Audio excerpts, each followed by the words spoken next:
Hey guys, welcome back to my channel. This is my first speed draw, and I thought I'd celebrate with having Pandora as my first subject here. Pandora is such a fun character. I really love writing for her because she's so complex. She's the type of person that just loves to appear perfect at all times. But the thing about people like that who just are constantly like, oh, I'm perfect, I'm this, I'm that, it's like they're the ones that have the most problems. Pandora is one of the most important characters in the show because she's basically the creator of all life. And everything you see, everyone you talk to, every kingdom and cities kind of links back to Pandora. Pandora's the kind of person who enjoys things from a distance. She appreciates life, she appreciates beauty and love and friendship and things like that, but she's not exactly well versed in those things herself. Even as a mother, she's a little distant to Allura, who is her daughter. She definitely struggles to understand emotions or mortality because she's just been alive for so long. She very rarely actually interacts with her subjects. In a lot of different kingdoms, they have certain things dedicated to celebrate and appreciate Pandora, the goddess. She will every now and then come down and accept gifts or accept a festival that is dedicated to her. I think that she is definitely a bit egotistical.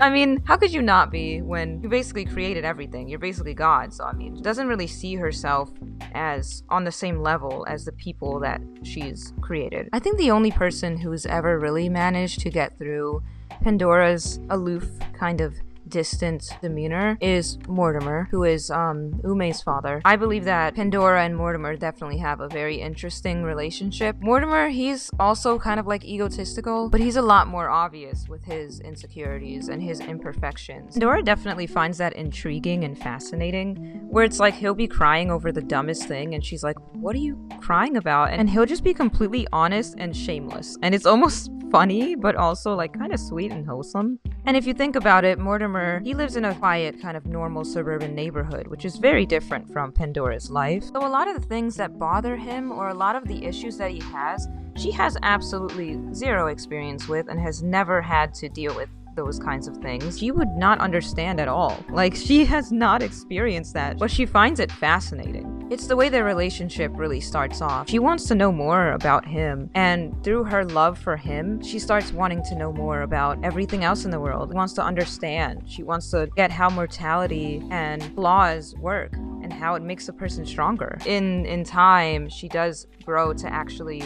feel the emotions that she hasn't understood for so long. Pandora lives in a cloud palace. Her home is literally like above the clouds. She's able to watch every kingdom from a distance, and she could come down and visit anytime she wants, but I think she never really had a desire to do that until she met Mortimer. I think in a sense, Pandora sees herself as the curator and the observer. She's the writer of the story, but not one of the characters in the story, if that makes sense. She'll never actually be a part of the story, at least not in her mind. It's funny because Pandora's design hasn't changed too much over the years. I feel like it's always kind of been the same. Everything from her eyes to her colors, even her dress, I haven't really changed it much. I do believe that in the past, I did want her to be a perfect being that has no flaws, but obviously my perspective changed. Everyone actually loves Pandora. She's got a very, very good reputation. She's seen as, like I said, literally untouchable. Pandora is seen as the ultimate perfect being that can never make mistakes, never do any wrong. Queen Rama is the only person who they would look past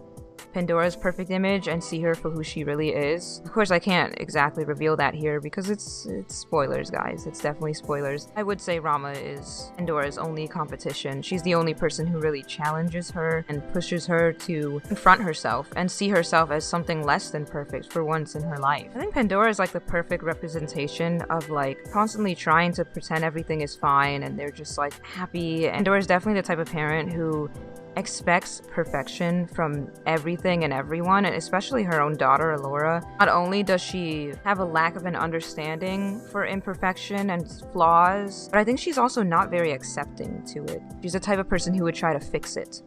She sees it as a problem to be fixed. So unfortunately, because she doesn't have this really good understanding of it, she often comes across as judgmental or the kind of like strict parent that just does not accept anything less than perfect. You've got to come home with good grades. That's Pandora right there.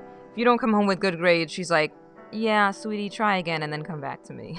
She'll just see it as imperfect and it needs to be fixed. Well, that's all I have to say for her for now. I'd rather not say too much about her. You know, I want to keep it in suspense. Like, some things should definitely be left for once the show comes out. Once the episodes start rolling in, I just wanted to give you guys, you know, a little character intro, and let me know which character you'd like to see next. I was thinking of Cole. Cole would be a lot of fun. I definitely have a lot to say about him. He's one of my favorite characters. Thank you guys so much for clicking on this video and watching and listening to me talk about my character. I hope you enjoy the rest of this speed draw. And remember to let me know in the comments which character you'd love to see next. Enjoy!